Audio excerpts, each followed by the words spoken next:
Мышыкты башыга бир тепсеңиз, көзүнөн мөлтөрөгөн жаштар агып мынтип сиздин көзүн мыйыгы менен карап, ака, байке, ой эже, мен эмнеге тебесиз?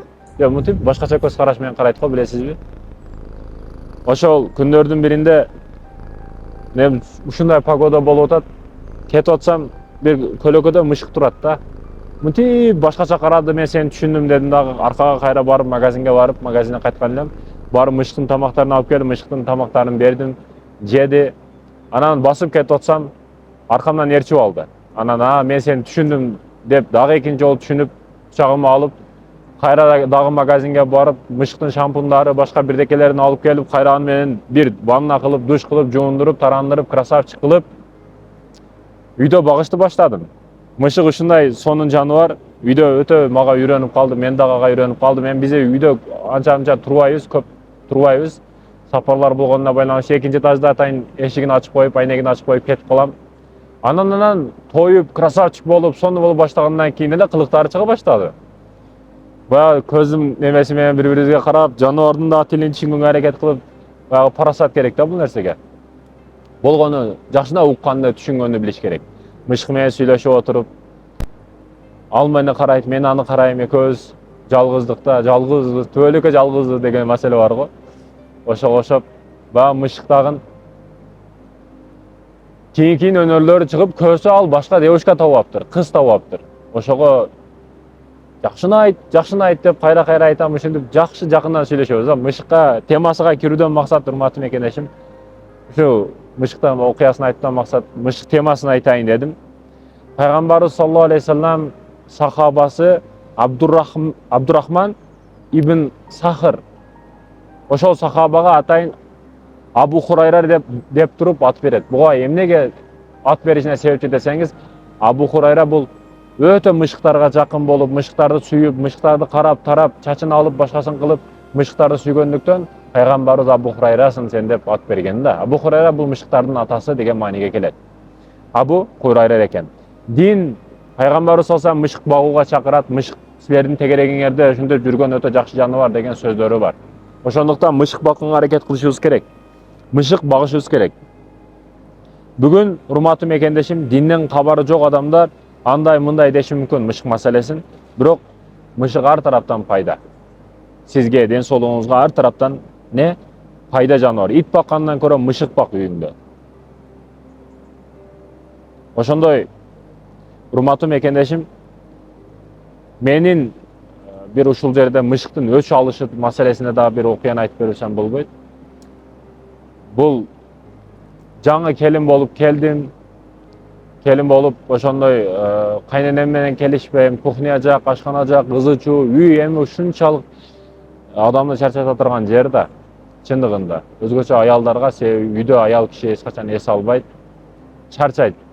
Себеби майда иштер көп. Тузун алып кел, картошкасын алып кел, аны кыл, муну кыл, баланы карап, памперс андай мындай деп жүрүп, аял киши үйдө чарчап калат. Ошондой чарчап иш кылып аткан учурумда дейт бул келин, мышыгым ал баягы тамак кылып койсом, тамакты үстүгө келип жеп, анан баягы тамакты да төгүп салып берет.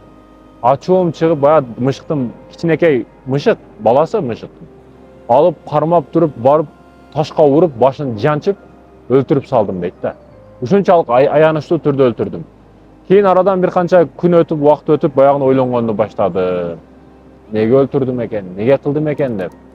Bunun жообу болобу экен, болбойбу экен деп, ар кандай ой саналар, сар саналар мени кыйнаганды баштады дейт.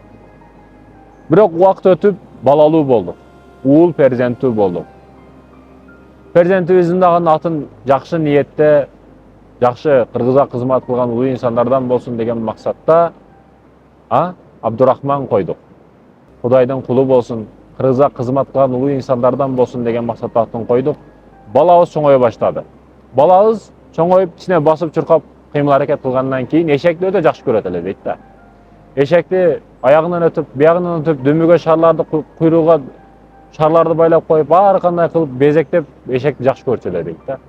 Ошентип эшегин минип алып, жүрүп чуркап кетип атып, балам байкуш баягы кошуна иттер, жапа иттер чуркап чыгып, кыйкырып бакырганда, балам эшеги баягы чочуп кетип иттерден, катуу чуркаган. Баламдын буту ошо атайын ноктосуна, эшектин ноктосуна оролошуп калганына байланыштуу эшегинен жыгылып, балам сүйрөлүп, башы ezilip көз жумуп калыптыр, кайтыш болуптур. Менин бул ошо достору тегерегиндеги балдар чуркап келип айткан учурда көздөрүмө ишенбей чуркап барып көрдүм. Мен баягы мышыкты кантип ташка жанчыган болсом, кандай кан аралаш мышык мени карап өлгөнү сыяктуу, балам дагы ошентип жатыптыр дейт да. Мен дароо асманды карадым, кайгырдым, о Кудайым, кайтты дедим. Мага кайтты дейт да. Урматтуу мекендешим, бул жерден алына турган сабак мышык болобу, ит болобу, азап, запкы бербешибиз керек. Кыйнабашыбыз керек. Бани Исраил коомунда мышыкты камап коюп, өзүнүн рызкысын бербестен, суусун бербестен камап коюп, ал кое берсе өзү кенен рызкысын таап жейт эле, чычканын, крысасын, башкасын. Бирок камап коюп, аштан өлтүргөнүнө байланыштуу азапты алды деп келинет. Бир сойук аял, күнөөкөр аял, сойканаларды иштетип жүргөн аял бир итке, ит жаныбар биздин шариятта жакшы каралбайт, бирок итке өзүнүн көбүчүндө суу бергендиги үчүн бейишке кирди деп келет, Жаныбарларга дагы жылуу мамиледе болушубуз керек, урматтуу мекендештерим. Өзгөчө мышыкка жакшы мамиледе болушубуз керек. Мышык үйдүн жаныбары. Анан бизде кээ бирөөлөр айтат, мышык бакса балалуу болбойт экен дейт. Мышыкты өзүнүн абалында карасаңыз, шартында карасаңыз, эки жуп мышык кылсаңыз сизге төрөп бериши мүмкүн, бирок сиздин төрөбөшүңүзгө ал мышыктын эч кандай себеби жок. Кесепети дагы, касиети дагы урбайт сизге. Мышык бул жаныбар. Ага мындай мышык болсо балалуу болбойт экен деген түшүнүктүн өзү жок, урматтуу мекендештерим.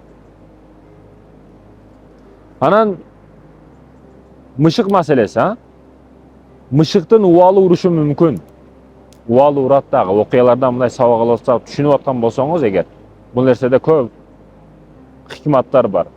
Усманилер доорунда көп үйлөр жыгачтан болгон. Эми жыгач үйдө чычкан, крыса деген көбөйөт. Мунун душманы эмне? Мышык. Мышык. Анан ошо түрктөрдө мышык багуу башталат. Ошо Усманилер доорунда азырга чейин Туркияга, Истанбулга барсаңыз, кафеде, ресторанда, ажаткана болсун, бардык жерде мүрзөлөргө чейин мышыктарды табасыз. Мышык өтө көп. Ошондон бери мышык багылат да Туркияда. Ошондуктан мышык биз дагы бакканга аракет кылышыбыз керек. Туристтер дагы кызыктыра турган нерсе бул мышыктар. Атайын бул мамлекеттик деңгээлде каралса бул өтө жакшы болот эле. Атайын плашаттарда, ошондой жерлерде мышыктарды коюп берип, мышыктарды багып, туристтерге дагы өтө жагымдуу болот да. Себеби мисалы Дубайга барсаңыз деле Туркиядан үлгү алып, Дубайдагы мисалы үчүн атайын иттерди, мышыктарды коюп берди. Неге туристтер кызыгат да бул маселеге? Бизге дагы ошондой кызыктыруу маселесинде мышыктарды атайын көбөйтүп кое беришибиз керек шаарларга. Мышыкты карашыбыз керек, багышыбыз керек. Кордобостон рызкысын берсек, мышыктарды карасак, бул өтө жакшы болот. Бизге өтө жакшы болот, плюсубуз болот. Ошондуктан да урматтуу мекендешим, мышык багышыбыз керек. Бирок бизде бакат десе, атайын баягы чөжө жей турган мышыктарды багыш шарт эмес. Кошунасына зыян берет, кошунасынын чөжөсүн жеп коет. Бул маселелерди эсепке алышыбыз керек. Биз кыргыздарда ушундай зыян бермейинче тура албайбыз да бири-бирибизге. Кошунанын машинасында авария болуп калды десе, рас болду дейт да кээ бирөөлөр. Кудайым өзү сактасын мындай кошунадан. Кошунага зыян бербей турган жаныбарларды багышыбыз керек. Мышыгыңыз зыян берип, атайын мышык баккан жерлерге берип коюшуңуз керек мышыкты. Анан урматтуу мекендешим, мышык стресстен да арылтат экен. Жаман ойлордон да арылтат экен. Жеңилдетет экен.